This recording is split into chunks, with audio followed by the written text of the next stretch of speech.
ஒருத்தர் ரொம்பவும் மகிழ்ச்சியா வந்துகிட்டு இருந்தார். என்ன விஷயம்னு விசாரிச்சேன். நான் தோத்து போயிட்டேன், அதுதான் மனசுக்கு மகிழ்ச்சியா இருக்கு அப்படின்னார். எனக்கு இது ரொம்ப ஆச்சரியமா போச்சு. இந்த உலகத்துல தோத்து போறவங்க யாரும் மகிழ்ச்சியா இருக்கிறது இல்ல. அப்படி இருக்கிறப்ப இவர் இப்படி சொல்றாரு, எங்க தோத்து போனீங்கன்னு கேட்டேன். அதுக்கப்புறம் தான் அவர் விவரமா சொன்னார். என்னோட 5 வயசு குழந்தையோட நான் விளையாடிக்கிட்டு இருந்தேன். அந்த விளையாட்டுல என் குழந்தை ஜெயிச்சு விட்டுது, நான் தோத்து போயிட்டேன் அப்படின்னார் ரொம்ப உற்சாகமா. நான் யோசிச்சு பார்த்தேன். அதாவது நாம சின்ன குழந்தையா இருக்கிறப்போ எந்த விளையாட்டுல கலந்துக்கிட்டாலும் அதுல நாம தான் ஜெயிக்கணும்னு ஒரு வெறி நமக்குள்ள இருக்கும். நம்மளை எதிர்த்து விளையாடுறவர் நல்லவரா கெட்டவரா, பெரியவரா சின்னவரா அப்படிங்கறதெல்லாம் முக்கியம் கிடையாது. அவர் தோத்து போகணும், நாம ஜெயிக்கணும், அதுதான் முக்கியம். எதிரியை சந்தோஷப்படுத்த விளையாடுகிற கலை அப்ப நமக்கு தெரியறதில்ல. வாழ்க்கையில ஒரு பக்குவம் வந்ததுக்கு அப்புறம் வெற்றி பெறணுங்கிற மன அழுத்தம் போயிடுது. போட்டியில ஜெயிக்கணுங்கிறத விட குழந்தையை சந்தோஷப்படுத்தணுங்கிறது முக்கியமா போச்சு. ஜெயிக்கணுங்கிற வெறி ஓடி போட்டுது. ஒரு குழந்தையா இருந்தப்போ நம்ம வளர்ச்சிக்கு உதவிய வெறி பெரியவனானதுக்கு பிறகு நமக்கு எதிரியா மாறுது. அதை சரியான சமயத்துல நாம புரிஞ்சுக்கிட்டோம்னா போதும், நாம பொழைச்சிக்கலாம். ஒவ்வொரு மனுஷனுமே வாழ்க்கையோட அடுத்த கட்ட வளர்ச்சியில அடி எடுத்து வைக்கிற நேரத்துல தன்கிட்ட இருந்து ஏதோ ஒரு குணத்தை அல்லது தன் குணம் இருந்த ஏதோ ஒரு உறவை நாம இழக்கத்தான் வேண்டி இருக்குது. ஒரு கட்டம் வரைக்கும் உதவியா இருந்த குணம் அடுத்த கட்டத்துக்கு தடையா கூட மாறிடலாம். இந்த பரிமாண மாற்றத்துக்கு உள்ளாகிற ஒவ்வொருத்தரும் பிரத்யட்சமா இதை உணர்றாங்க. ஆனா பல பேர் எப்படின்னா பழச திறந்துட்டு புதிய கொள்கைகளை உருவாக்கிக்கிறதுக்கு இஷ்டம் இல்லாம இருந்துடுறாங்க, அல்லது அப்படி செய்ய முடியாம தவிக்கிறாங்க. இதையெல்லாம் மீறி அந்த பழச திறந்துட்டா அதை இழந்ததால உண்டாகிற மன அழுத்தம் சில காலத்துக்கு வருத்திக்கிட்டு தான் இருக்கும், வேற வழி இல்லை. ஆரோக்கியமான ஒரு முன்னேற்றத்துக்காக அந்த மன அழுத்தத்தை தாங்கிக்கத்தான் வேணும் அப்படிங்கிறாரு அந்த உலக புகழ்பெற்ற மேதை ஒருத்தர், இந்த ஸ்காட் பெக் அப்படிங்கிறவர். பிறந்த நாள் முதல் இதுதான் சரி அப்படின்னு கற்பிக்கப்பட்டு வந்த ஒவ்வொரு தத்துவத்தையும் தங்களுடைய வளர்ச்சிக்கு தகுந்த மாதிரி மாற்றி அர்த்தப்படுத்திக் கொள்ள முடியாமல் வாழ்க்கை சூழல்ல அப்படியே அரைப்பட்டு தூளாகிறவர்கள் தான் ரொம்ப தவிக்கிறாங்களாம். இதுதான் அவருடைய கருத்து. பெரும்பாலும் மனிதர்களுடைய நடுத்தர வயசுல, அதாவது 30 தாண்டுகிற சமயத்துல தான் இந்த தவிப்பு உண்டாவதுதான். இததான் மேற்கத்திய நாடுகள்ல அடிக்கடி மிட் லைஃப் கிரைசிஸ் அப்படின்னு சொல்றாங்க. அப்பப்போ பழசையெல்லாம் தொலைச்சு விட்டு புதுசா பிறக்கிறதுக்கு கத்துக்கணும். ஒவ்வொரு நிமிஷத்தையும் அந்த நிமிஷத்துக்கு ஏற்ற சித்தாந்தம் கொண்டவர்களாக சந்திப்போம் அப்படிங்கிறார் அந்த உளவியல் நிபுணர். இப்படி பழகிக்கிட்டா வாழ்க்கை இன்பமயம், இல்லைன்னா தவிப்பு மயம்தான். பழச தொலைக்க முடியாதவர்கள்ல எத்தனையோ பேர் உண்டு, எத்தனையோ ரகம் உண்டு. அதுல வேடிக்கையான நண்பர்களும் உண்டு. ஒருத்தர் நண்பர் வீட்டுக்கு போனார். அவரு ஏதோ இனிப்பு பலகாரம் கொடுத்து சாப்பிட சொல்லியிருக்கிறாங்க அவங்க வீட்டுல. இவர் சாப்பிட்டு பார்த்துட்டு சொன்னாராம், சார் 6 மாசத்துக்கு முன்னாடி ஒரு தடவை இங்க வந்தேன், அப்போ ஒரு இனிப்பு பலகாரம் கொடுத்தீங்க, அது இதை விட நல்லா இருந்தது சார் அப்படின்னாராம். அப்ப செஞ்ச அதே இனிப்பு பலகாரம் தான் சார் இதுவும் அப்படின்னாராம் அவர். இயேசுநாதர்கிட்ட ஒருத்தர் கேட்டாராம், இயேசுவே என்னை எவ்வளவு நேசிக்கிறீர்கள் அப்படின்னு. அவர் தன்னுடைய 2 கைகளையும் அகல விரித்து இவ்வளவு என்று சொல்லி சிலுவையில் உயிர் நீத்தார் அப்படின்னு சொல்லுவாங்க. அதாவது அந்த நேசிப்புக்கு எல்லை கிடையாது, அதே போல மன்னிப்புக்கும் எல்லை கிடையாது. இது இயேசுநாதர் சொல்லி கொடுத்த ஒரு பாடம். இயேசுனுடைய சீடர்கள்ல ஒருத்தன் பீட்டர், அவன் ஒரு நாள் இயேசுநாதர்கிட்ட கேட்டிருக்கான், இயேசுவே நான் என்னுடைய தம்பி கிட்ட அடிக்கடி சண்டை போட்டுக்கிட்டு இருக்கிறேன், என்னுடைய சகோதரன் கூட, அவனை நான் எத்தனை தடவை மன்னிக்கிறது? ஏற்கனவே 7 தடவை அவனை மன்னிச்சுட்டேன் அப்படின்னு சொல்லியிருக்கிறான். அப்போ இயேசு சொன்னாராம், மன்னிக்கிறதுக்கு எத்தனை தடவைங்கிற கணக்கெல்லாம் கிடையாது. எத்தனை தடவை உன்னுடைய சகோதரன் உன்னை கோபப்படுத்துகிறானோ அத்தனை தடவை நீ மன்னிக்கிறதுக்கும் தயாரா இருக்கணும், அதுதான் அப்படின்னு சொன்னாராம். அப்ப இவனுக்கு ஒன்னும் புரியல, இது என்ன அவன் தப்பு பண்ணிக்கிட்டே இருப்பான், நாம மன்னிச்சுக்கிட்டே இருக்கிறதா அப்படிங்கறது மாதிரி குழப்பமா இருந்திருக்கிறான். அப்போ இயேசுநாதர் தன்னுடைய சீடன் பீட்டர் கிட்ட ஒரு கதை சொன்னாராம். அந்த கதை இன்றைக்கு நாம எல்லாரும் சிந்தித்து பார்க்க வேண்டிய ஒரு கதை. அதாவது மன்னிப்பை விரும்புகிறவர்கள் மன்னிக்கவும் தயாராக இருக்க வேண்டும் அப்படிங்கிறது தான் அந்த கதையினுடைய தத்துவம். அந்த இயேசுநாதர் சொன்ன கதை என்னன்னா, ஒரு மன்னர் இருந்தார். அவர் ஒரு நாள் அரண்மனையில் உட்கார்ந்து கணக்கு வழக்குகள்லாம் பார்த்துக்கிட்டு இருந்தார். நம்ம அரண்மனையிலேருந்து யார் யார் அரசாங்க கடன் வாங்கியிருக்கிறாங்க, யார் யார் திருப்பி செலுத்தி இருக்கிறாங்க அப்படிங்கிற விவரத்தையெல்லாம் பார்த்துக்கிட்டு இருந்தார். அப்போதான் புரிஞ்சுது, அந்த அரண்மனையில் வேலை செய்கிற ஒருத்தனே அரசாங்க கடன் வாங்கியிருக்கிறான். எவ்வளவு? 10,000 பொற்காசுகள் வாங்கியிருக்கான் கடன். இந்த 10,000 பொற்காசுகளை திருப்பி செலுத்தலை அரசாங்கத்துக்கு. இது மன்னர் கவனத்துக்கு வந்தது. உடனே நம்ம அரண்மனையில் இருக்கிறவனே அரசு கடன் வாங்கி திருப்பி செலுத்தாமல் இருக்கான், அவனை கூப்பிட்டு வாங்கன்னு சொல்லி கூப்பிட்டுட்டு வந்தாங்களாம். விசாரிச்சிருக்கிறாங்க, என்னப்பா நீ எவ்வளவு ஒன்று? ஆமாங்க 10,000 பொற்காசுகள் வாங்கியிருக்கிறேன், இன்னும் திருப்பி கட்டலைன்றான். உடனே அவர் மன்னர் சொல்லியிருக்கிறார், நம்ம சட்டத்திட்டப்படி நீ உடனே பணத்தை திருப்பி கட்டிடு. அப்படி உன்னால கட்ட முடியலன்னா உன்னுடைய வீடு வாசல் சொத்து சுகம் எல்லாத்தையும் விற்று அந்த பணத்தை அரசு கருவூலத்தில் சேர்த்துக்கிறதுக்கு நானே ஏற்பாடு பண்ணிடுறேன் அப்படின்னு அந்த மன்னர் சொன்னாராம். இவன் அப்படியே அதிர்ச்சி ஆயிட்டான், அப்படியே பொத்துன்னு காலில் விழுந்தானா. மன்னா என்னை மன்னிச்சுங்க, என்னால் முடியல, எனக்கு மன்னிப்பு கொடுங்க அப்படின்னு இருக்கான். உடனே அவர் எழுந்திரிச்சு, சரி நீ மன்னிப்பு கேட்டுவிட்ட, அதனால உன்னை மன்னிக்கிறேன், நீ பணம் கட்ட வேண்டாம் அப்படின்னு சொல்லி அந்த மன்னர் அவனை விட்டுட்டாராம். பணத்தையும் தள்ளுபடி கொண்டார், நீ திருப்பி கட்ட வேண்டான்னு. இவனுக்கு ரொம்ப மகிழ்ச்சி, அதனால ரொம்ப உல்லாசமா வந்துகிட்டு இருக்கிறான். தெருவில் வந்துகிட்டு இருக்கிறப்ப இவங்கிட்ட கடன் வாங்கின ஒருத்தன் எதுக்கு வந்துகிட்டு இருக்கான். அவன் இவங்கிட்ட ஒரு 100 பொற்காசுகள் கடன் வாங்கியிருக்கான். அவன் வந்தான், இவன் போய் அவன் சாட்டையை பிடிச்சிக்கிட்டான், நீ எப்படா என் கடனை திருப்பி கொடுக்க போறேன்னு.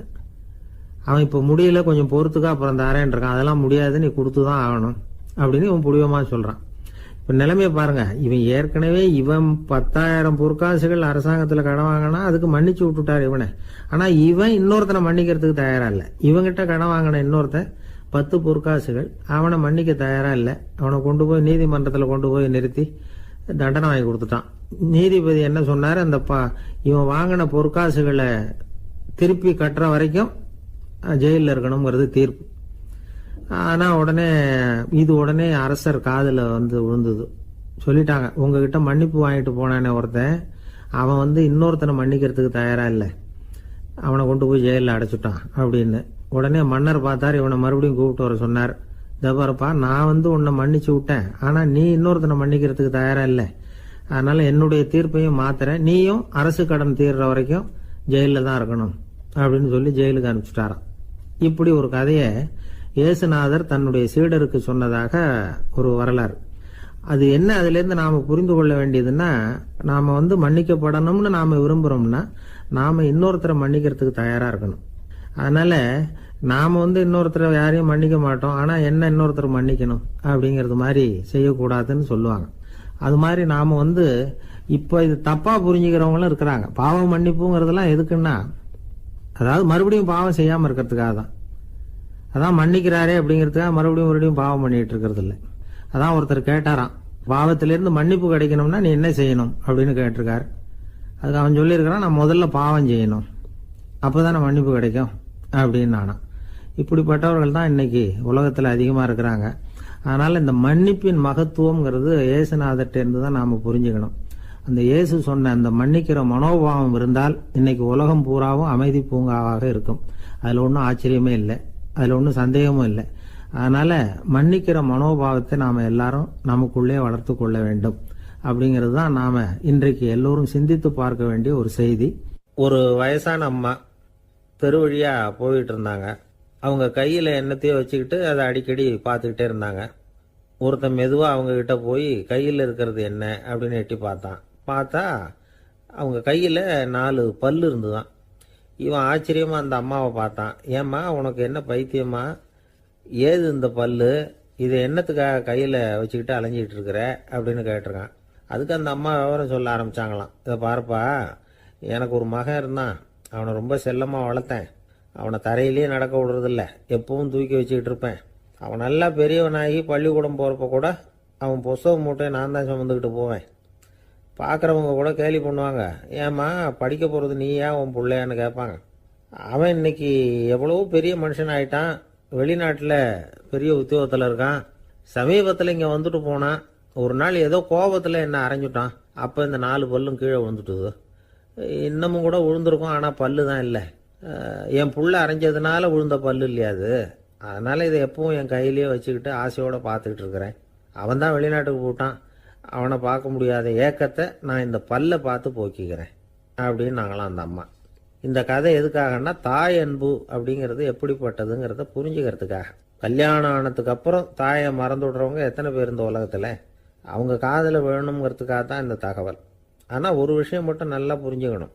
தாயை மதிக்க தெரிஞ்சவங்க தான் இன்றைக்கி வாழ்க்கையில் எல்லா விதத்துலேயும் முன்னுக்கு வந்திருக்கிறாங்க. வேணும்னா விசாரித்து பார்த்துக்குங்க. இன்னொரு அம்மா இருந்தாங்க. அவங்க தினமும் ஒரு கோயிலுக்கு வருவாங்க. சாமியை பார்த்து, கடவுளே நான் இறந்து போனால் நரகத்துக்கு போகணும் அப்படின்னு வேண்டிக்குவாங்களாம். எல்லாரும் சொர்க்கத்துக்கு போகணும்னு தானே கடவுள்கிட்ட வேண்டிக்குவாங்க. இந்த அம்மா தினம் நான் நரகத்துக்கு போகணும் அப்படின்னு வேண்டிக்கிறாங்க. அங்கேருந்து அர்ச்சகருக்கு இது சந்தேகம். ஒரு நாள் அதை நேரடியாகவே அவங்கக்கிட்ட கேட்டுவிட்டார். அதுக்கு அந்த அம்மா பதில் சொன்னாங்களாம், ஐயா, எனக்கு கல்யாணம் ஆகி ரொம்ப நாள் வரைக்கும் குழந்தை பாக்கியம் இல்லாமல் இருந்தது. கோயில் குளம் எல்லாம் சுற்றி வந்தேன். ரொம்ப நாள் கழித்து ஒரு குழந்தை பிறந்தது, ஆண் குழந்தை. அவனை நான் ரொம்ப செல்லம் கொடுத்து வளர்த்தேன். அதோட விளைவு என்ன ஆச்சுன்னா, அவன் ரொம்ப மோசமாக ஆயிட்டான். கெட்ட பழக்க வழக்கம்லாம் கற்றுக்கிட்டான். அவன் இறந்து போனால் நிச்சயம் அவனுக்கு நரகம்தான் கிடைக்கும். அந்த அளவுக்கு கெட்டவன் அவன். அப்படிப்பட்ட காரியங்கள்லாம் பண்ணிகிட்ருக்கான், எனக்கு தெரியும். இவனுக்காக நரகத்தில் கூட யாரும் தயவு காட்ட மாட்டாங்க, தாட்சண்யம் காட்ட மாட்டாங்க. அதனால் இவனுக்கு முந்தி நான் இறந்து நரகத்துக்கு போயிட்டா அங்கே இவனை கவனிச்சிக்கலாமே, இவனுக்கு பணிவிடை செய்யலாமேன்னு பார்க்குறேன் அப்படின்னு நாங்களாம். அதனால தான் நான் நரகத்துக்கு போகணும்னு தினம் ஆண்டவனை வேண்டிகிட்டு இருக்கிறேன் அப்படின்னு கண்கலங்கி அந்த அம்மா சொன்னாங்களாம். அதுதான் தாய் உள்ளம்ங்கிறது. தாயின் பெருமையை சரியாக உணர்ந்துட்டா அவங்களுக்கு எப்பவும் எந்த கஷ்டமும் வராது. இது ஏதோ உபதேசத்துக்காக சொல்கிற வார்த்தை இல்லை, உண்மையான வார்த்தை. இந்த விவரத்தையெல்லாம் நண்பர் ஒருத்தர்கிட்ட சொல்லிகிட்டு இருந்தேன். அவர் கொஞ்ச நாள் கழித்து என்னை தேடி வந்தார். அவர் கையிலேயே 4 பல்லு வச்சுருந்தார். என்னங்க ஆச்சு, ஏதுங்க இந்த பல்லு அப்படின்னு விசாரித்தோம். உங்கள் உபதேசத்தை கேட்டுவிட்டு இந்த உலகத்தில் எல்லாரையும் தாயாக நினைக்க ஆரம்பிச்சிட்டேன். ஒரு அம்மாவை கடத்தரில் பார்த்து தாயேன்னு கூப்பிட்டேன். அவங்க உடனே பலார்னு என்னை அரைஞ்சிட்டாங்க. பல்லு விழுந்துட்டுது. அதை தான் பொறுக்கி எடுத்துக்கிட்டு நேராக உங்களை தேடி வந்துக்கிட்டு இருக்கிறேன்னார். தாயேன்னு தானே கூப்பிட்டீங்க, அதுக்கு ஏன் அரைஞ்சாங்க அப்படின்னு கேட்டோம். நான் தாயேன்னு கூப்பிட்டது அவங்க காதில் நாயேன்னு விழுந்துட்டு தான், அதுதான் இப்படி ஆயிட்டுது அப்படின்னார். ஊருக்கு வெளியில் அமைதியான ஒரு இடம், அங்கே ஒரு ஆசிரமம், அங்கே ஒரு சாமியார். அவர் தினமும் நல்ல போதனைகள்லாம் செய்வார். பல பேர் போய் அங்கேயே சில நாள் தங்கி இருந்து அவர் சொல்கிற அறிவுரைகளை எல்லாம் கேட்டுக்கிட்டு வர்றது வழக்கம். ஒரு தடவை அவரை பார்த்துட்டு போகிறதுக்காக 3 வெளியூர் தம்பதிகள் வந்தாங்களாம். அந்த மடத்திலேயே சாப்பிட்டுக்கிட்டு தங்கி இருந்து அவங்களுடைய போதனைகளை கேட்டுக்கிட்டு போகணுங்கிறது அவங்க நோக்கம். காலையில் குளிச்சுட்டு பூஜையில் உட்காந்தார் அந்த சுவாமி. இவங்களும் குளிச்சுட்டு அந்த பூஜையை பார்க்கறதுக்காக அவர் முன்னாடி உட்காந்தாங்க. பூஜை ஆரம்பமாச்சு. சம்பிரதாயப்படி அது ரொம்ப நேரம் நடந்துக்கிட்டே இருக்குது. இவங்களுக்கு நல்ல பசி இருந்தாலும் இந்த நேரத்தில் அதை எப்படி வெளியில் காட்டிக்கிறது? பேசாமல் இருந்தாங்க. அந்த சுவாமி பூஜையை முடித்தார். அதுக்கப்புறம் பேச ஆரம்பித்தார். பேச்சு அருமையாக தான் இருந்தது, அமிர்தமாக தான் இருந்தது. இருந்தாலும் இவங்களுக்கு இருக்கிற வயிற்று பசி அது சரியாக கவனிக்க விடலை. அந்த சுவாமியே இதை கவனிச்சதா தெரியல. இவங்களுக்கு மனசுக்குள்ள ஒரு எண்ணம், உள்ள சாப்பாடு தயாராகிட்டு இருக்கும் போல இருக்கு. இந்த பேச்சு முடிஞ்சது நம்மளை உள்ளே அழைச்சிட்டு போய் சாப்பாடு போடுவாங்கன்னு நினைக்கிறோம் அப்படின்னு இவங்களாம் நினச்சிக்கிட்டாங்க. ஆனால் சுவாமி இதை பற்றி எதுவுமே பேசலை, கண்டுக்கலை. ஒரு அம்மாவால் அதுக்கு மேலே சும்மா இருக்க முடியுமா? முடியல. சாப்பாட்டை கவனிக்கலாமா அப்படின்னு சொல்லி மெதுவாக ஆரம்பித்தாங்க. ஓ, கவனிக்கலாமே அப்படின்னு உள்ளே அழைச்சிட்டு போனார் சுவாமி. இவங்க ரொம்ப அவசரமாக எழுந்திருச்சு உள்ளே ஓடினாங்க. அங்கே ஒரு மேஜை மேலே ஒரு கிண்ணம் மூடி இருந்தது. ஓ, இதுதான் சாப்பாட்டு மேஜை போல இருக்கு, இங்கே சாப்பாடு வந்துடும் அப்படின்னு நினச்சாங்க. உடனே போய் சுற்றி உட்காந்துக்கிட்டாங்க. சுவாமி அந்த கிண்ணத்தை எடுத்து அந்த அம்மா கிட்ட கொடுத்தார். அவங்க அதை வாங்கி மூடியை திறந்து பார்க்குறாங்க. உள்ளே ஒரு சாவி இருக்குது. ஓ, சரிதான், இது சமையலறை சாவி போல இருக்கு. அங்கே போய் அதை திறந்து சாப்பாட்டை நாமே எடுத்துக்கிட்டு இங்கே வச்சுக்கிட்டு சாப்பிடணும் போல இருக்கு அப்படின்னு நினச்சாங்க. சாவி இருக்கு இல்லையா, வாங்க பூட்டு நிறையா காட்டுறேன் அப்படின்னு சுவாமி அவங்கள அழைச்சிட்டு போனார், காட்டினார். இவங்க அந்த அறையை ரொம்ப ஆவலோடு திறந்தாங்க. உள்ளே பார்த்தா அங்கே அரிசி, பருப்பு, விதவிதமான காய்கறி எல்லாம் இருக்குது. சமையலுக்கு வேண்டிய மிளகாய், எண்ணெய், பால், தயிர், நெய் இப்படி எல்லாமே இருக்குது. அடுப்பு, விறகு, நெருப்பு போட்டி அது கூட அங்கே இருக்குது. சாப்பாடு தயாராக இருக்கும்னு நினச்சிக்கிட்டு போனால் இப்படி இருக்குதே அப்படின்னு சொல்லி அதை பார்த்ததும் ரொம்ப சோர்ந்து போட்டாங்க அவங்க. சுவாமி, என்ன இது சாப்பாடு இல்லையா அப்படின்னாங்க. அதுதான் சாப்பாட்டுக்கு வேண்டிய எல்லாம் இங்கே இருக்குதே. அடுப்பு மூட்டி நீங்கள் தான் அவங்கவுங்க ருசிக்கு தகுந்த மாதிரி சமைச்சிக்கணும். இந்த சன்னியாசிக்கு எப்படி சமைக்க தெரியும் அப்படின்னு கேட்டார் சுவாமி. சாப்பாடு தயாராக இருக்கும்னு நாங்கள் எதிர்பார்த்தோம் அப்படின்னாங்க. நீங்கள் இப்படி சொல்லுவீங்கன்னு நானும் எதிர்பார்த்தேன். இது வரைக்கும் நான் எவ்வளவோ தத்துவம்லாம் எடுத்து சொன்னேன். எல்லாத்தையும் விட இதுதான் அனுபவபூர்வமான தத்துவம். ஆண்டவன் நமக்கு நல்ல மனசை கொடுத்துருக்கிறான், நல்ல வாய்ப்புகளையும் தந்திருக்கிறான், அதையெல்லாம் பயன்படுத்திக்கக்கூடிய மூளையையும் சிந்தனையையும் கொடுத்துருக்குறான்.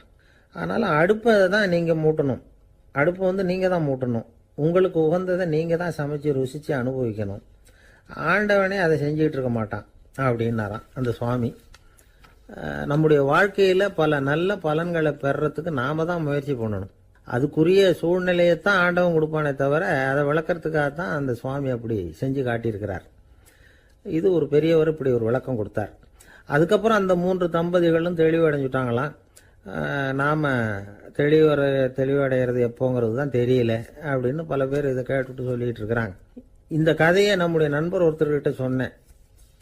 அந்த நண்பர் ரொம்ப சந்தோஷப்பட்டார். நீங்கள் சொல்கிறது கரெக்டு சார், ஆனால் நான் அதை விட ஒரு படி மேலே சார். எனக்கெல்லாம் அரிசி பருப்பு இருக்கிற ரூம் எதுன்னு கையை காட்டிட்டா போதும், உடனே கிண்ணத்துலேருந்து சாவியை எடுத்து கொடுக்கணுங்கிற அவசியம்லாம் இல்லை எனக்கு. அப்புறம் எப்படி ரூமை திறந்துருவீங்க அப்படின்னு கேட்டேன். பூட்டை உடைச்சி திறந்துருவேன், அதுதான் எனக்கு பழக்கம் அப்படிங்கிறார். உலகத்தில் எது எதுக்கோ ஆராய்ச்சி கூடங்கள் இருக்குதுல்ல, அது மாதிரி தூக்கத்தை பற்றி ஆராய்ச்சி பண்ணுறதுக்கு ஒரு ஆராய்ச்சி கூடம் இருக்குது. அப்படி ஆராய்ச்சி பண்ணணும்னா அதுக்கு மூழ்கிக்கிட்டு இருக்கணும்ல. அதனால தான் அந்த ஆராய்ச்சி கூடம் இங்கே இல்லை, அமெரிக்காவில் பாஸ்டன் பல்கலைக்கழக மருத்துவமனையில் அது இருக்குது. அங்கே தூக்கத்தை பற்றி பலவிதமான ஆராய்ச்சிகள் பண்ணிகிட்டு இருக்கிறாங்க. அந்த ஆராய்ச்சி கூடத்தில் இயக்குனராக இருக்கிற ஒரு நிபுணர், அவர் என்ன சொல்கிறார் தெரியுமா?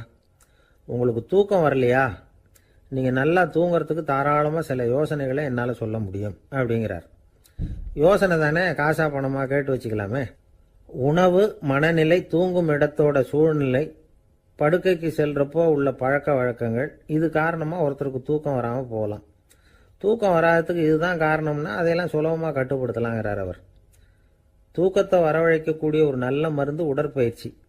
ஆனால் ஒன்று, படுக்க போகிற நேரத்தில் இது மாதிரி உடற்பயிற்சிகள் எல்லாம் செய்யக்கூடாது. கொஞ்சம் முன்னாடி பகல்லையே இந்த பயிற்சிகளை செய்கிறது நல்லது. தூக்கம் வராமல் அவதிப்படுறவங்க பிற்பகல் நேரங்களில் காஃபி, டீ இது மாதிரி பானங்களை சாப்பிடக்கூடாது. மது அருந்துறது கூட தூக்கத்தை பாதிக்கும். வெது வெதுப்பான நீரில் குளிக்கிறது, தியானத்தில் ஈடுபடுறது, ஓய்வாக இருக்கிறது, படுக்கிறது, அதாவது படுக்கிறதுக்கு முன்னாடி ஒரு குவளை பால் சாப்பிட்றது, இதெல்லாம் தூக்கத்தை வரவழைக்கிறது ரொம்ப உதவியாக இருக்கும். இன்னொரு விஷயம் என்னென்னா, தூங்கி ஆகணுமேங்கிற கவலை வேண்டியதில்லை. அப்படி நினச்சி கவலைப்படுறதை விட்டுடணும். தூக்கம் வரலையா, உடனே படுக்கையை விட்டு எழுந்திருக்க வேண்டியது. வெளியில் வாங்க, வேறு ஏதாவது வேலையில் ஈடுபடுங்க, கொஞ்சம் நேரம் உலாவுங்க, அல்லது ஏதாவது ஒரு புஸ்தகத்தை எடுத்து படிங்க. களைப்பு ஏற்பட்டால் மறுபடியும் படுக்கைக்கு போங்க, தூக்கம் தானே வந்துடும். ஒரு விஷயத்தை மட்டும் நல்லா ஞாபகத்தில் வச்சுக்கணும். படுக்கைக்கு போகிறப்போ உங்கள் மற்ற எல்லா பிரச்சனைகளையும் மறந்துடணும். அது எப்படி சார் முடியும், அந்த நேரம் தானே எல்லா பிரச்சனையும் வரிசையாக ஞாபகத்துக்கு வருது அப்படின்னு நாம் நினைக்கலாம்.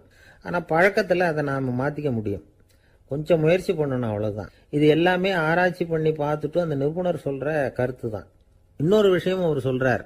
அது என்னென்னா, உடல் கோளாறு காரணமாக தூக்கம் வராமல் அவதிப்படுறவங்களுக்கெல்லாம் இந்த யோசனைகள் சரியாக வராது அப்படிங்கிறார். அதுக்கெல்லாம் மருத்துவ சிகிச்சை கொடுத்து தான் சரி பண்ணணும். சில பேருக்கு நடு ராத்திரியில் மூச்சு திணறல் ஏற்பட்டு தூக்கம் வராமல் போயிடும். ஊரெல்லாம் தூங்குறப்போ தான் மட்டும் தூங்காமல் மூழ்கிட்டு இருக்கிறது, ஊரெல்லாம் மூழ்கிட்டு இருக்கிறப்போ தான் மட்டும் தூங்குறது, இது மாதிரி கோளாறுகளால் சில பேர் பாதிக்கப்படலாம். காலு தசை முறுக்கிக்கிறதுனால சில பேருக்கு அடிக்கடி விழிப்பு வரலாம். மன அழற்சி காரணமாக சில பேருக்கு தூக்கம் வராது. இது மாதிரி கோளாறுகளுக்கெல்லாம் அதுக்கு தகுந்த மாதிரி சிகிச்சை கொடுத்து தான் சரி பண்ண வேண்டியிருக்கும். எந்த கோளாறும் இல்லாமல் தூக்கம் வரலைன்னா ஆரம்பத்தில் சொன்ன முறைகளை கடைப்பிடிச்சு பார்க்கலாம். தூக்கம் வந்ததுன்னா யோசனை சொன்ன அந்த நிபுணருக்கு நன்றி சொல்லலாம். ஒருத்தர், ஏன் சார் பஸ்ஸில் தூங்குறது கெட்ட பழக்கமானு கேட்டார். இல்லையே, நான் கூட பஸ்ஸில் போகிறப்ப தூங்கிட்டு தானே போவேன் அப்படின்னார் இன்னொருத்தர். அப்புறம் ஏன் என்ன டிரைவர் வேலை வேணாம்னு வீட்டுக்கு அனுப்பி வச்சுட்டாங்க அப்படின்னாராம் அவர். ஒருத்தரை பார்த்து உன்னுடைய நண்பர்கள் யார் அப்படின்னு ஒரு கேள்வி கேட்டு பாருங்க. கொஞ்சம் யோசிச்சு பதில் சொல்லுவாங்க. அவங்க கிட்டேயே உன்னுடைய எதிரிகள் யார் அப்படின்னு கேளுங்க, கடகடன்னு ஒப்பிச்சிருவாங்க. நம்ம மனசு இருக்க, அது எப்படின்னா, நம்ம நண்பர்களை விட எதிரிகளை அது நல்லா ஞாபகத்தில் வச்சுக்கும். இது ஒரு ஆச்சரியமான உண்மை. உங்களால் நண்பர்களை மறந்துட முடியும், ஆனால் எதிரிகளை மறந்துட முடியாது. இது ஒரு வேடிக்கையான நிலைமை தான். அழகான தருணங்களை நாம் ஏன் மறந்துடுறோம்? இது இயற்கை. ஏன்னா நம்ம மனசு மலர்களை கவனிக்கிறது இல்லை, அதில் இருக்கிற முள்ளை தான் கவனிக்குது. தன்னை காயப்படுத்துகிற எதையும் அது உடனே கண்டுகொள்ளுது. ஒரு தெளிந்த சிந்தனை உடைய மனசு மிக அழகாக உள்ள எல்லாத்தையும் கவனிக்கும். அது நன்றியுடன் உணரக்கூடிய எல்லாத்தையும் பார்த்து குறிச்சிக்கும். இப்படிப்பட்டவங்க வாழ்க்கை இயல்பாகவே நல்லா அமையும். அது ரொம்ப அபூர்வம். மனசில் உள்ள ஒரு சிறிய அமைப்பை மாற்றுவதை பொறுத்து தான் இந்த விஷயம் அப்படிங்கிறார் ஓஷோ. ஒரு யூத கோவில் இருந்துதான். அது யூதர்களின் மடமாகவும் இருந்தது. அங்கே ஒரு தலைமை குரு, அவர் ரொம்ப கண்டிப்பானவர். அந்த கோவிலை ஒட்டி ஒரு தோட்டம். ஒரு நாள் காலையில் அந்த தோட்டத்தில் 2 இளம் யூதர்கள் நடந்து போய்கிட்டு இருக்கிறாங்க. காலையில் 1 மணி நேரம், மாலையில் 1 மணி நேரம் அவங்க அந்த தோட்டத்தில் நடக்கிறதுக்கு அனுமதி உண்டு. மற்ற நேரங்களில் அவங்க மத புத்தகங்களை படிக்கணும், பிற விதிமுறைகளை கடைபிடிக்கணும். அந்த 2 பேருமே தொடர்ந்து புகைப்பிடிக்கிற பழக்கம் உள்ளவங்க. ஆனால் கோவில் மடத்தில் இருக்கிறப்போ அவங்க புகைப்பிடிக்க முடியாது, அது கடுமையான குற்றம். சரி, நாம் தோட்டத்தில் இருக்கிறப்போவாவது புகைப்பிடிக்கலாமா அப்படின்னு ஒரு ஆசை அவங்க 2 பேருக்குமே. இருந்தாலும் பயம். இப்படி கேட்டால் மதகுரு என்ன சொல்லுவாரோ அல்லது என்ன செய்வாரோங்கிற பயம். இப்படியே கொஞ்ச நாள் ஆச்சு. ஒரு நாள் இந்த 2 பேரில் ஒருத்தன் ரொம்ப கலங்கி போய் அந்த கோவிலிருந்து வெளியில் வந்துக்கிட்டு இருந்தான். வந்தவன் நேராக தோட்டத்து பக்கம் போனான். அங்கே இன்னொருத்தன் ஆனந்தமாக புகை பிடிச்சிக்கிட்டு இருக்கிறான். அதை பார்த்து தான் இவனுக்கு அதிர்ச்சி. அட கடவுளே, என்ன இது, நீ கேட்காமலே ஆரம்பிச்சிட்டியா அப்படின்னா. இல்லை இல்லை, நான் கேட்டுட்டு தான் ஆரம்பிச்சிருக்கேன்னா அவன். அப்படியா, என்ன மனுஷன் இவர், நானும் தான் கேட்டேன், என்ன கண்ணாமுன்னான்னு திட்டிவிட்டார். இது என்ன கோவிலா இல்லை நரகமா? உனக்கு புகை பிடிக்கணும்னு ஆசையாக இருந்தால் நரகத்துக்கு போகணும்னு சொல்லிவிட்டார். அது சரி, உன்னை மட்டும் எப்படி அனுமதிச்சார் அப்படின்னு கேட்டான் இவன். அவன் சிரிச்சுக்கிட்டே, நீ எப்படி கேட்ட சொல்லு அப்படின்னா. நாம் இந்த தோட்டத்துக்கு வர அனுமதிக்கப்பட்டிருக்கிறதே ஜபத்துக்காகத்தானே, அதனால் நான் ஜபம் சொல்லும் பொழுது புகை பிடிக்கலாமா அப்படின்னு கேட்டேன். அதுக்கு தான் அவர் சத்தம் போட்டு என்னை அடிக்கவே வந்துட்டார் அப்படின்னா இவன். நீ ஒரு மாதிரியாக கேட்டிருக்க, நான் வேற மாதிரியாக கேட்டிருக்கிறேன். ஜெபம் சொல்லும்போது புகை பிடிக்கலாமான்னு நீ கேட்டிருக்க. ஐயா, புகை பிடிக்கும் பொழுது ஜபிக்கலாமா அப்படின்னு நான் கேட்டேன். அதில் தப்பு ஒன்றும் இல்லை அப்படின்னு பதில் சொல்லிட்டார் அப்படின்னா. ஒரு சிறிய மாற்றம்தான் அது மிகப்பெரிய மாறுதலை ஏற்படுத்தி விட்டது. மனசு நல்ல விதமாக சிந்திக்க ஆரம்பிச்சுட்டுதுன்னா மகிழ்ச்சிக்கு பஞ்சம் இல்லை. ஒரு கஞ்சன் ஆற்றுல விழுந்துட்டான். வெள்ளத்தில் தத்தளிச்சுக்கிட்டு இருக்கிறான். கரையில் நின்ன ஒருத்தர், உன் கையை கொண்டா இப்படி பிடிச்சி இழுத்து கரையில் சேர்த்து விடுறேன்னார். எதையும் கொடுத்து பழக்கம் இல்லாத அவன் கையையும் கொடுக்க மாட்டேன்னுட்டான்.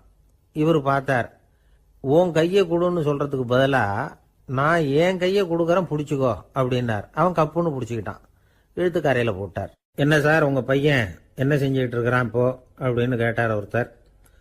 அடிக்கடி கண்ணாடி முன்னாடி நின்று அழகு பார்த்துக்கிட்டு இருக்கிறான் சார் அப்படின்னாரு அப்பா.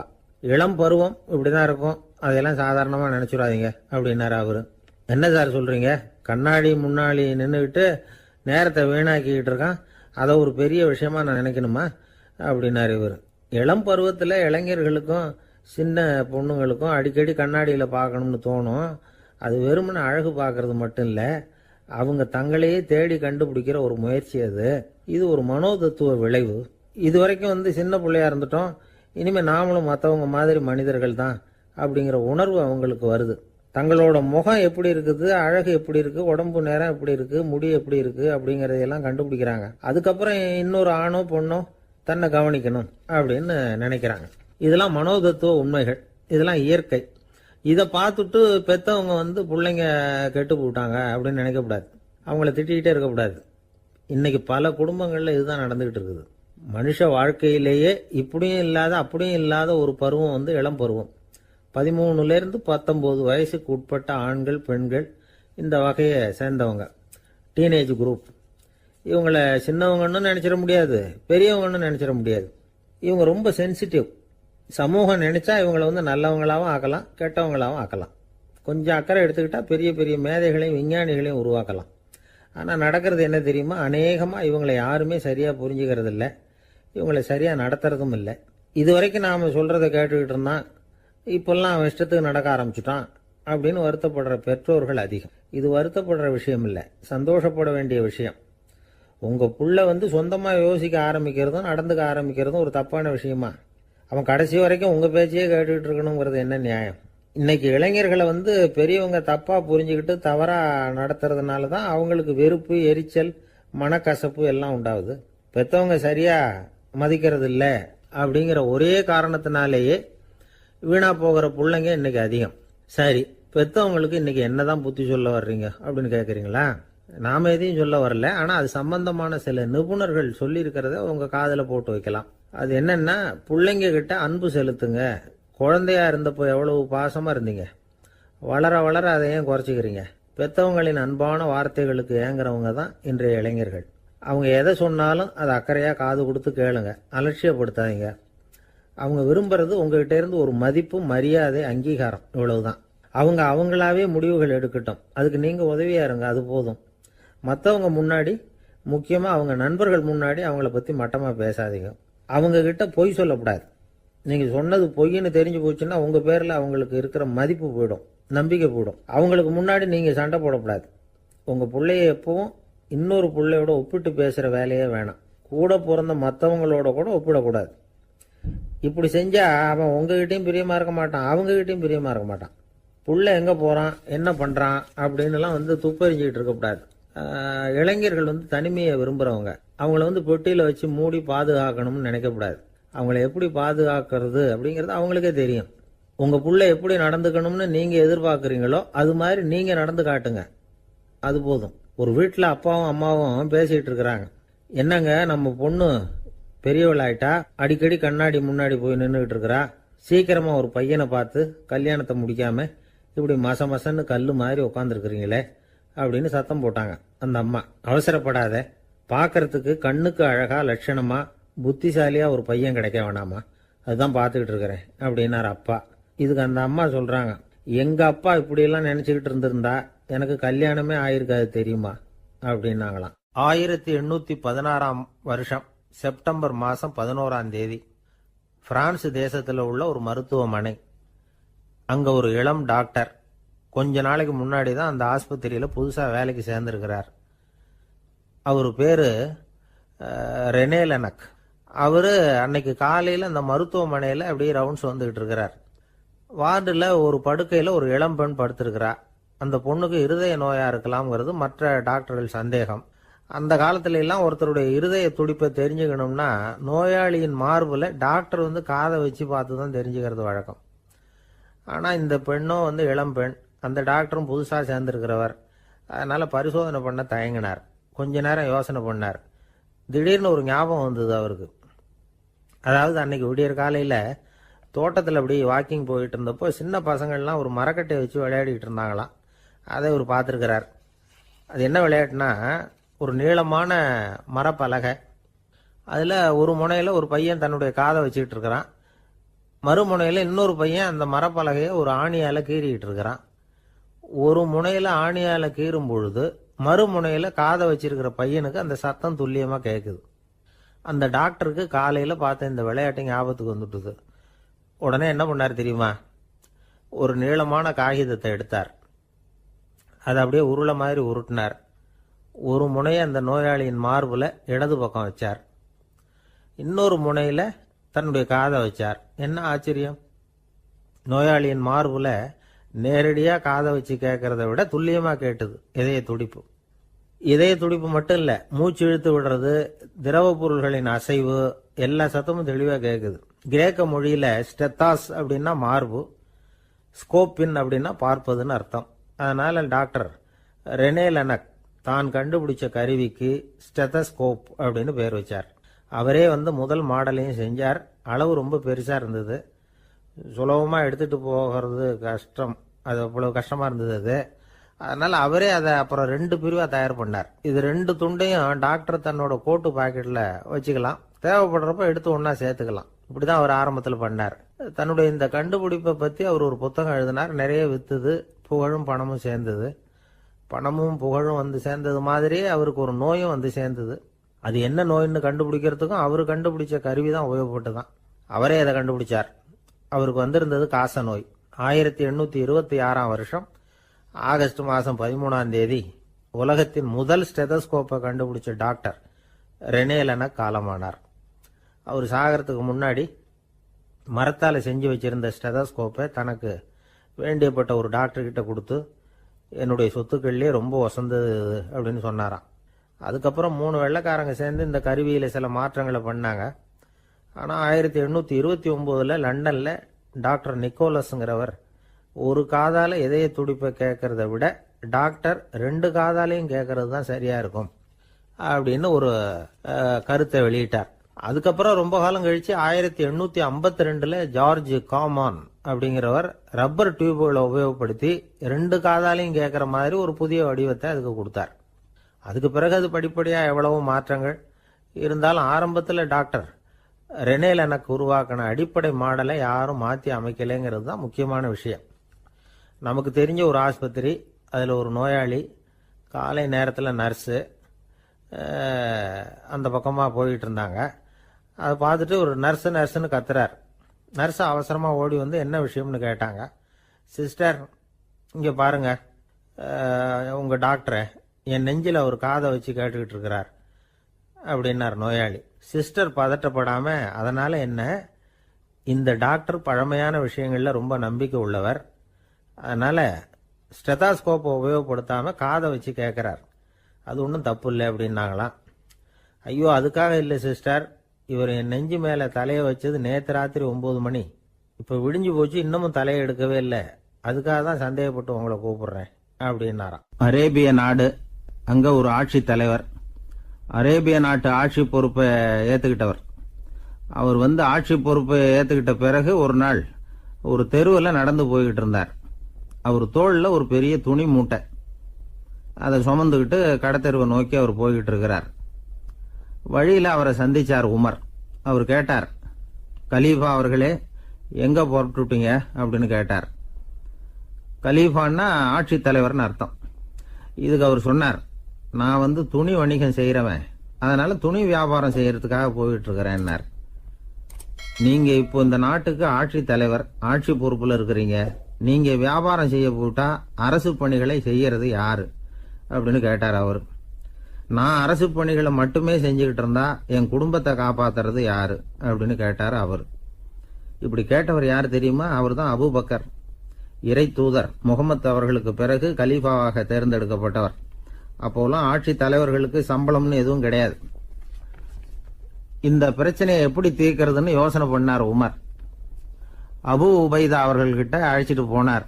அவர் யாருன்னா, அவர் தான் பொது நிதி கருவூலத்தின் பொறுப்பாளர். அவர்கிட்ட பிரச்சனையை சொன்னார். இது மாதிரி ஆட்சி தலைவருக்கு பொது நிதியிலிருந்து ஊதியம் அளிக்க முடியுமான்னு கேட்டார். பொது நிதி விதிகளின்படி அதுக்கு சாத்தியம் இல்லைன்னு சொல்லிவிட்டாரு அவரு. சரி, வேற ஏதாவது வழி இருக்குதான்னு கேட்டார் உமர். அபு உபைதா கொஞ்சம் யோசனை பண்ணி பார்த்தார். அப்புறமா சொன்னார், மக்காவிலிருந்து மதீனாவுக்கு குடிபெயர்ந்து வந்த அகதிகளுக்கு நிதி உதவி அளிக்கிறதுக்கு விதிகள்ல இடம் இருக்கு. அப்படி பார்த்தா அபூபக்கரும் அகதி தானே, அதனால எல்லா அகதிகளுக்கும் கொடுக்கறது மாதிரியே அவருக்கும் ஒரு தொகை அளிக்கலாம்னார். கலீஃபா அபூபக்கருக்கு இந்த அகதி உதவி தொகையைத்தான் கொடுத்துட்டு வந்தாங்களாம். குடும்ப செலவுக்கு அது போதுமானதா இல்ல. இருந்தாலும் கலீஃபாங்கிறதுக்காக மற்ற அகதிகளை விட அதிகமா தொகையை பெற அவர் விரும்பல. மார்பு பக்கம் கிழிஞ்சிருந்த ஒரு மேலாடையை தான் அவர் அணிஞ்சிருந்தார். அவருடைய துணைவியார் அஸ்மா, அவங்க ஒரு நாள் தேன் அருந்த ஆசையா இருக்குன்னாங்களாம். நமக்கு கிடைக்கிற ஊதியம் குடும்ப செலவுக்கே போதுமானதா இல்லையே, இந்த நிலையில தேன் வாங்கறதுக்கு காசுக்கு நான் எங்க போவேன் இருக்காரு அவரு. கொஞ்ச நாள் கழிச்சு அவங்க ஒரு தொகையை அவர்கிட்ட கொடுத்து தேன் வாங்கிட்டு வர சொன்னாங்களாம். இவருக்கு ஆச்சரியம், ஏது இந்த பணம்னு கேட்டிருக்காரு. நீங்க தினமும் குடும்ப செலவுக்காக கொடுத்துக்கிட்டு வந்த பணத்துல கொஞ்சம் கொஞ்சமா மிச்சப்படுத்தி வச்சேன்னாங்களாம். அபூபக்கர் அந்த பணத்தை எடுத்துக்கிட்டு நேரா பொது நிதி கருவூல பொறுப்பாளர்கிட்ட போனார். இந்த பணத்தை பொது நிதியில சேர்த்துருங்க, இது அதிகப்படியா எனக்கு தரப்பட்டு வந்த ஊதியம், அடுத்த மாசத்துல இருந்து இந்த தொகையை குறைச்சிங்கன்னு வேற சொல்லிவிட்டாராம். பசியை தணிக்க தேவையான அளவு உணவு, ஒரு ஜோடி உடை, இதை தவிர கூடுதலா மக்கள் பொது நிதியிலிருந்து வாங்கிக்கிறதுக்கு என் குடும்பத்தாருக்கு உரிமை இல்லை அப்படின்னு சொல்லி கண்டிப்பா சொல்லிவிட்டாராம். அவர் வாங்கிட்டு வந்த இந்த குறைந்த ஊதியம் கூட அவர் மனசை உறுத்திக்கிட்டே இருந்தது. கடைசி நேரம் அவர் தம்முடைய மகள் ஆயிஷா அவர்களை அழைச்சார். மகளே, இதுவரைக்கும் பொது நிதியிலிருந்து நான் வாங்கிட்டு வந்த தொகை என்னுடைய இதயத்துல பாரமா அழுத்திக்கிட்டு இருக்கு, என் தோட்டத்தை விற்று அதில் வர்ற பணத்திலிருந்து நான் இது வரைக்கும் வாங்கிட்டு வந்த ஊதிய தொகையை கணக்கு போட்டு பொது நிதியில் சேர்த்து விடு அப்படின்னாராம். பதவி ஏற்கிறதுக்கு முன்னாடி தன்கிட்ட இருந்ததை விட இப்போ கூடுதலாக என்ன சொத்து இருக்குன்னு பார்த்துருக்கார். ஒரு ஒட்டகம், ஒரு கோப்பை, ஒரு பணியாள். இதையும் அடுத்தபடியா கலீஃபாவா வர்றவர்கிட்ட ஒப்படைச்சிருங்க அப்படின்னு விட்டாராம். அதே மாதிரி அடுத்து வந்த உமர்கிட்ட ஒப்படைச்சாங்க. அப்போ உமர் சொன்னாராம், அபூபக்கரே, இந்த முன்மாதிரியால உங்களுக்கு பிறகு இந்த ஆட்சி பொறுப்பை ஏற்கிறவர்களை பெரும் நெருக்கடிக்கு ஆளாகி விட்டீங்க அப்படின்னு சொல்லி ரொம்ப கண் கலங்கினாராம். கடைசியா அபூபக்கர் தன்னுடைய குடும்பத்தாருக்கு விட்டு சென்ற சொத்து ஒரு படுக்கை விரிப்பு, ஒரு போர்வை, அவ்வளவுதான். இது சிந்திக்க வேண்டிய ஒரு செய்தி. ஒரு ஊர்ல ஒரு மன்னர் இருந்தாராம். அமைச்சர் அவர்கிட்ட சொன்னாராம், மன்னா, நம்ம ராஜ்யத்துல இனிமே லஞ்ச ஊழலே இருக்காதுன்னாராம். ஆஹா, அப்படின்னா ஊழல் பேர் வழிகளை எல்லாம் நாடு கடத்தியாச்சா அப்படின்னு கேட்டிருக்காரு மன்னர். இதுக்கு அவரு, அப்படி இல்லைங்க, இனிமே கொடுக்கறதுக்கு ஜனங்கள் கிட்ட பணமே இல்லை அப்படின்னாராம். இந்த உலகத்துல எல்லாருக்கும் மகிழ்ச்சி தரக்கூடிய ஒரு பொருள் எது? இது ஒரு முக்கியமான கேள்வி. இந்த கேள்விக்கு பொருத்தமான ஒரு பதிலை உங்களால சொல்ல முடியுமா? அதாவது கொஞ்சம் யோசிச்சு பார்த்தா பணம்னு சொல்லலாமா? இப்போ கையில் காசு இல்லாதவங்ககிட்ட ஒரு 10 ரூபாய் கொடுத்தா அது அவனுக்கு சந்தோஷத்தை கொடுக்கும். ஏற்கனவே வருமான வரி பிரச்சனையில் சிக்கி இருக்கிறவர்கிட்ட இன்னும் கொஞ்சம் பணம் இருந்தாங்கன்னு சொல்லி கொடுத்தோம்னா அது அவருக்கு சங்கடத்தை தான் கொடுக்கும். அதனால அந்த கேள்விக்கு பணம்ங்கிறது பொருத்தமான பதிலாக இருக்க முடியாது. கேள்வி என்னன்னா, இந்த உலகத்தில் எல்லாருக்கும் மகிழ்ச்சி தரக்கூடிய ஒரு பொருள் எது? சரி, இனிப்புன்னு சொல்லலாமா? ஏன்னா எல்லாருக்கும் இனிக்க தானே செய்யும். அதுலேயும் ஒரு சிக்கல் இருக்கு. சக்கரை வியாதிக்காரங்களுக்கு அது என்ன சந்தோஷத்தையா கொடுக்கும்? ஆக எல்லாருக்கும் வேறுபாடு எதுவும் இல்லாமல் மகிழ்ச்சியை கொடுக்கக்கூடியது வேற ஏதோ ஒன்று இருக்கு. அது என்னன்னு கண்டுபிடிக்கணும். அதுதான் இன்னைக்கு தகவல். இப்போ அதை கண்டுபிடிக்கணும்னா இந்த கதையை கேட்கணும். அது என்ன கதைன்னா, ஒரு ஊரில் ஒரு ராஜா இருந்தார். அவருக்கும் இதே சந்தேகம் வந்துட்டுது. அதாவது எல்லாருக்கும் இன்பம் தரக்கூடிய பொருள் எது அப்படின்னு. இதுக்கு பதில் தெரிஞ்சுக்கிறதுக்கு ஆசைப்பட்டார். சரி, அதுக்கு என்ன செய்யலாம்னு யோசனை பண்ணார். நாட்டு மக்களுக்கு பகிரங்கமாக ஒரு அறிவிப்பு கொடுத்தார். நம்ம நாட்டு மக்கள் இன்பம் தரக்கூடிய பொருள் எதுன்னு நினைக்கிறாங்களோ அதை கொண்டுகிட்டு அரண்மனையில் உள்ள கண்காட்சி மண்டபத்தில் வைக்கலாம்.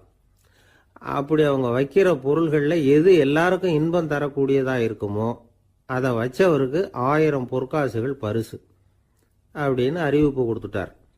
ஜனங்கள் இந்த அறிவிப்பை கேட்டாங்க. அதுக்கப்புறம் சும்மா இருப்பாங்களா? 1000 பொற்காசுன்னா சும்மாவா? அவங்க கையில் என்னென்ன கிடைச்சதோ அதையெல்லாம் கொண்டாந்து அரண்மனை காட்சி மண்டபத்தில் வச்சுட்டாங்க. அதுக்கப்புறமா ராஜா அங்கே வந்தார். ஒவ்வொன்றா பார்த்துக்கிட்டே வந்தார். முதல்ல ஒரு குயில் இருந்தது, இனிமையாக பாடக்கூடிய குயில். இந்த குயிலோட இன்னிசை எல்லாருக்கும் இன்பம் தரக்கூடியது தான். இருந்தாலும் காது கேட்காதவங்களுக்கு இந்த இசை எப்படி இன்பம் தர முடியும்? அதனால இது சரியில்லைன்னு விட்டார். அடுத்தபடியாக போனார். அங்கே என்ன வச்சிருக்கிறாங்கன்னு பார்த்தா ஒரு அழகான மயில் அங்கே தோகை விரித்து ஆடிக்கிட்டு இருக்குது. இந்த மயிலோட ஆட்டம் மனசுக்கு இன்பம் தரக்கூடியது தான். இருந்தாலும் பார்வை இல்லாதவங்க இந்த ஆட்டத்தை பார்த்து ரசிக்க முடியுமா? முடியாது. அதனால இதுவும் சரியில்லை அப்படின்னு சொல்லிவிட்டார். அதுக்கு அடுத்தபடியாக போனார். பல வகையான இனிப்பு பண்டங்களை வச்சுருந்தாங்க. பார்த்தார், வயசானவங்களுக்கும் நோயாளிகளுக்கும் இது இன்பம் தராது, துன்பம் தான் கொடுக்கும் அப்படின்னார். இப்படி ஒவ்வொன்றா பார்த்துக்கிட்டே போகிறார். அழகான மலர்கள், கனிகள், ஓவியங்கள் எதுவுமே பொருத்தமாக தெரியல. சகல பேருக்கும் இன்பம் தரக்கூடிய வகையில் எதுவும் இல்லை. கடைசியாக வந்தார். அங்கே ஒரு களிமண் பொம்மை இருந்தது. அது என்ன பொம்மை தெரியுமா? பசியால் வாடி இருக்கிற ஒருத்தருக்கு ஒரு அம்மா இனிமையாக பேசிக்கிட்டு சோறு போடுறது மாதிரி அந்த பொம்மையை செஞ்சுருந்தாங்க. அதுக்கு கீழே அன்பு அப்படின்னு எழுதியிருந்துதான்.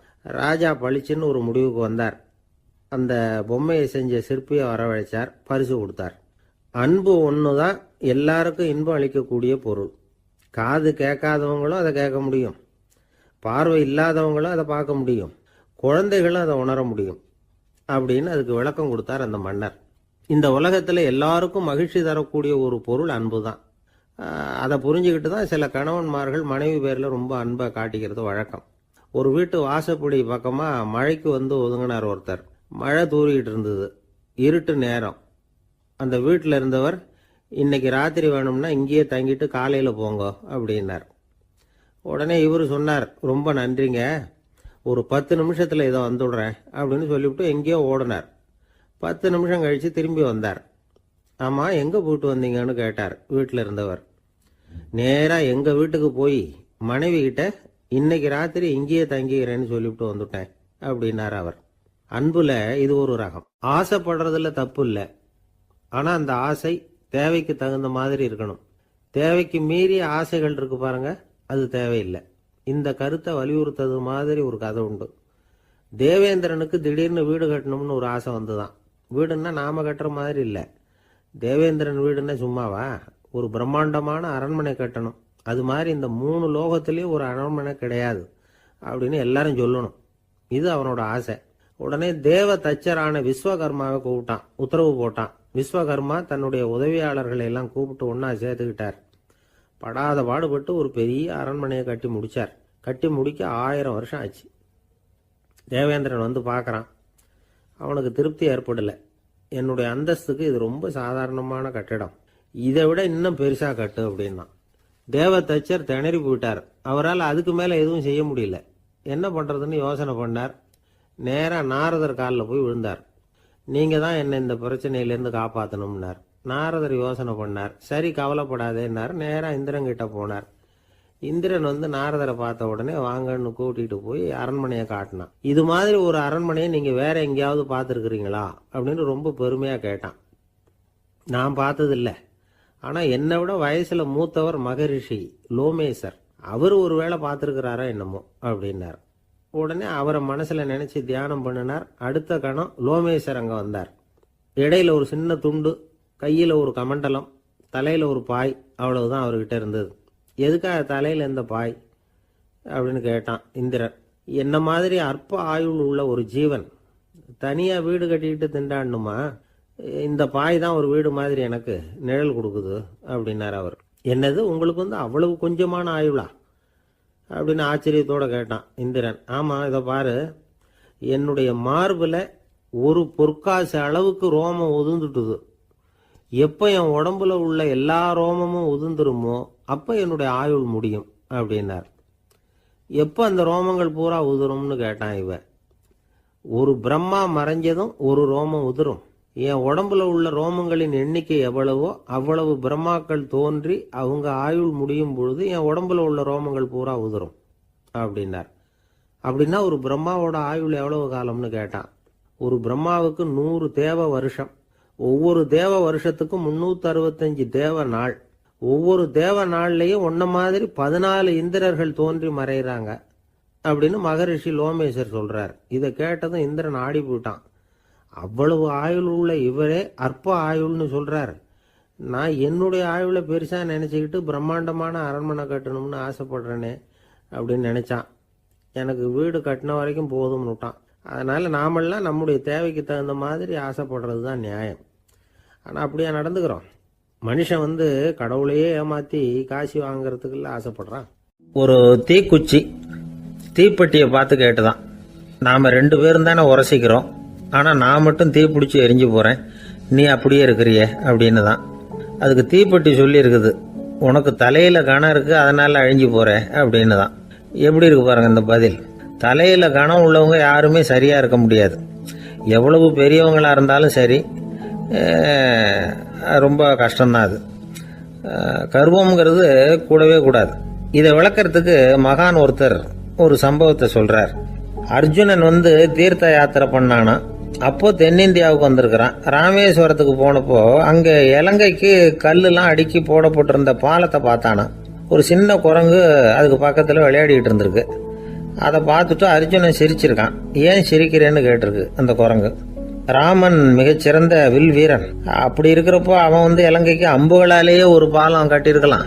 அதை விட்டுட்டு போயும் உன்ன மாதிரி குரங்குகளை துணையா வச்சுக்கிட்டு இப்படி ஒரு கருங்கல் பாலத்தை கட்டியிருக்கிறானே அப்படின்னு நானா. அம்புகளால பாலம் கட்ட முடியுமா அப்படின்னு கேட்டுதான் குரங்கு. ஏன் முடியாது, என்னால முடியுமேன்னு இருக்கான் அர்ஜுனன். அம்பால பாலம் கட்டலாம், இருந்தாலும் என்ன மாதிரி குரங்குகள் ஏறி நடந்தா அது தாங்குமா?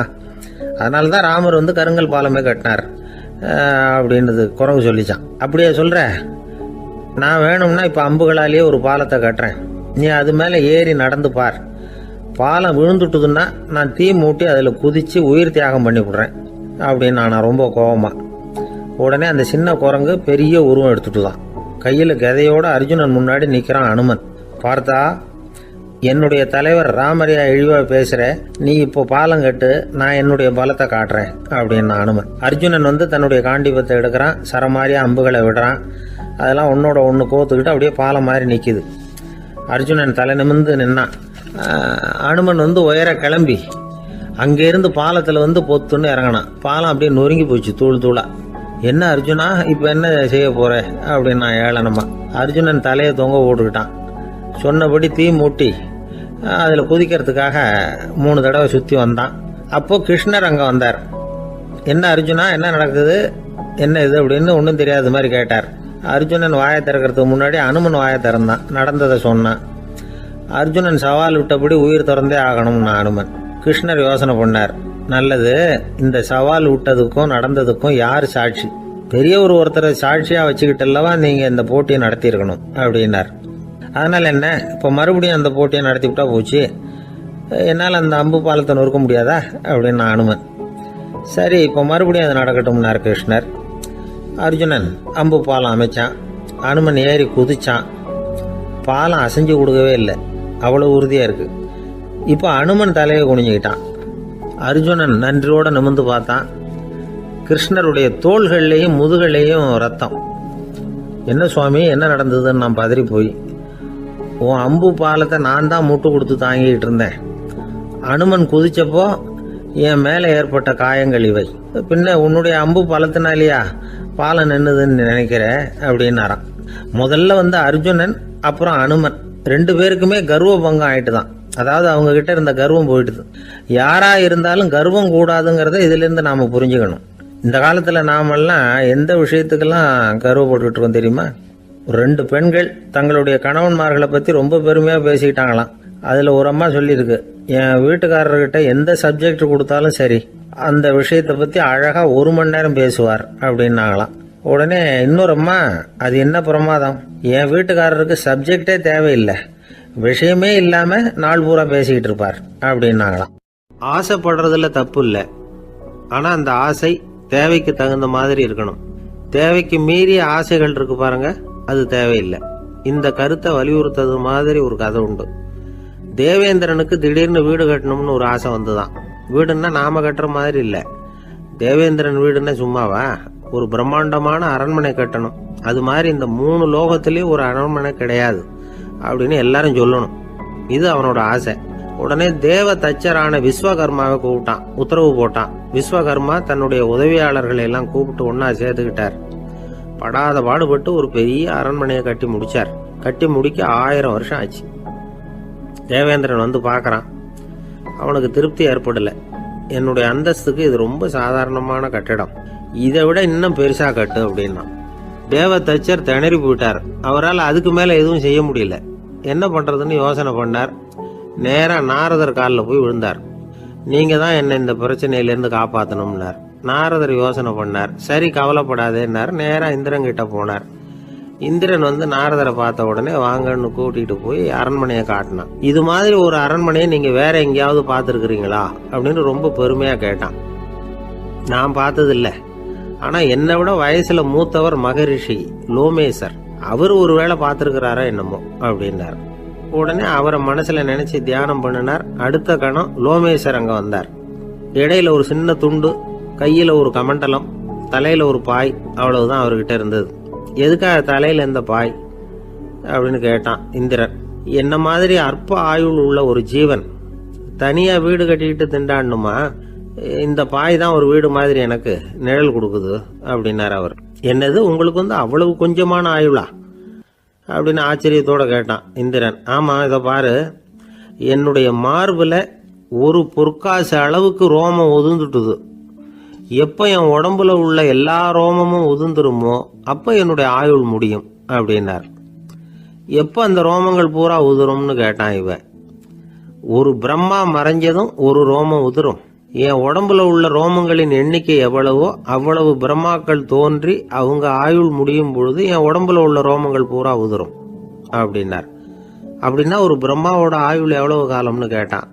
ஒரு பிரம்மாவுக்கு 100 தேவ வருஷம். ஒவ்வொரு தேவ வருஷத்துக்கும் 365 தேவ நாள். ஒவ்வொரு தேவ நாள்லயும் ஒன்ன மாதிரி 14 இந்திரர்கள் தோன்றி மறைகிறாங்க அப்படின்னு மகரிஷி லோமேசர் சொல்றார். இதை கேட்டதும் இந்திரன் ஆடி போட்டான்.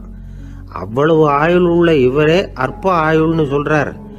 நான் என்னுடைய ஆயுளை பெருசா நினைச்சுக்கிட்டு பிரம்மாண்டமான அரண்மனை கட்டணும்னு ஆசைப்படுறேனே அப்படின்னு நினைச்சான். எனக்கு வீடு கட்டின வரைக்கும் போதும்னு விட்டான். அதனால நாமெல்லாம் நம்முடைய தேவைக்கு தகுந்த மாதிரி ஆசைப்படுறது தான் நியாயம். ஆனா அப்படியே நடந்துக்கிறோம். மனுஷன் கடவுளையே ஏமாத்தி காசி வாங்கறதுக்குள்ள ஆசைப்படுறான். ஒருத்தன் கடவுளை நினைச்சு தவம் இருந்தான். கடவுள் நேரில் வந்தார். தேவலோகத்துல ரூபாய்க்கெல்லாம் என்ன மதிப்புன்னு கேட்டான். அங்கெல்லாம் ரூபாய்ங்கிறது உங்க பணத்துல 1 கோடி ரூபாய்க்கு சமம். அதாவது தேவலோகத்துல 1 ரூபான்னா இங்க 1 கோடி ரூபா. அது மாதிரி எங்களுக்கு ஒரு நாள்ங்கிறது உங்க கணக்குல 1 கோடி வருஷத்துக்கு சமம் அப்படின்னாரு கடவுள். அப்படின்னா எனக்கு நீங்க அதிகமா எதுவும் தர வேணாம், உங்க கணக்குப்படி ஒரே 1 ரூபா கொடுங்க, அது போதும்னா இவன் ரொம்ப சாமர்த்தியமா. கடவுள் யோசனை பண்ணார். அது ஒன்றும் கஷ்டம் இல்லை, 1 ரூபா தானே கேட்கற கொடுத்துட்றேன். ஆனா இப்போ வரும்பொழுது நான் எடுத்துக்கிட்டு வரல, எங்க கணக்குப்படியே 1 நாள் பொறுத்துக்க பணத்தோட வந்துடுறேன் அப்படின்னு சொல்லிவிட்டு பறந்து போயிட்டார்.